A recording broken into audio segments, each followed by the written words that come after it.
Xural qəzetinin bölgə müxbiri Aydın Canıyevin həbsi ilə bağlı Beynəlxalq Mətbuat Mərkəzində mətbuat konfransı keçirilib.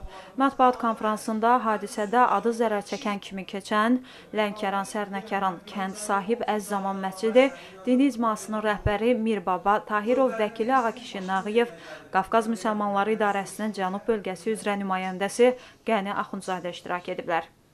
Vəkil Ağakişi Nağıyevin sözlərinə görə sentyabrın 7-sində Aydın Canıyev Sərnəkaran kənd məscidi yaxınlığında yaşayan Zemfira Xəlilovanın evinə gedib.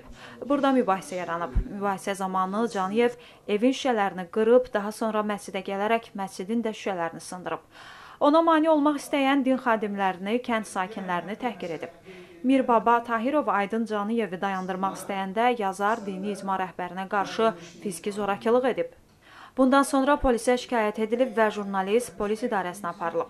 Bölgə müxbirinin 12 sutka inzibati cəza almasına toxunan vəkil qeyd edib ki, bu cəza Zemfira və Gülüş Xəlilovaları evlərində təhqir etməsinə görə bu şəxslərin şikayəti əsasında verilib. Həmin cəza müddəti bitəndən sonra məsciddə baş verən hadisələr araşdırılıb.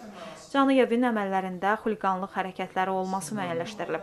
Həm istintaq araşdırması, həm də Aydın Canıyevin etirafı nəticəsində jurnalistə qarşı Cinayət Məcəlləsinin 221.2-ci maddəsi ilə xuliqanlıq cinayət işi başlanıb, barəsində 2 aylıq həbs qəti imkan tədbiri seçilib.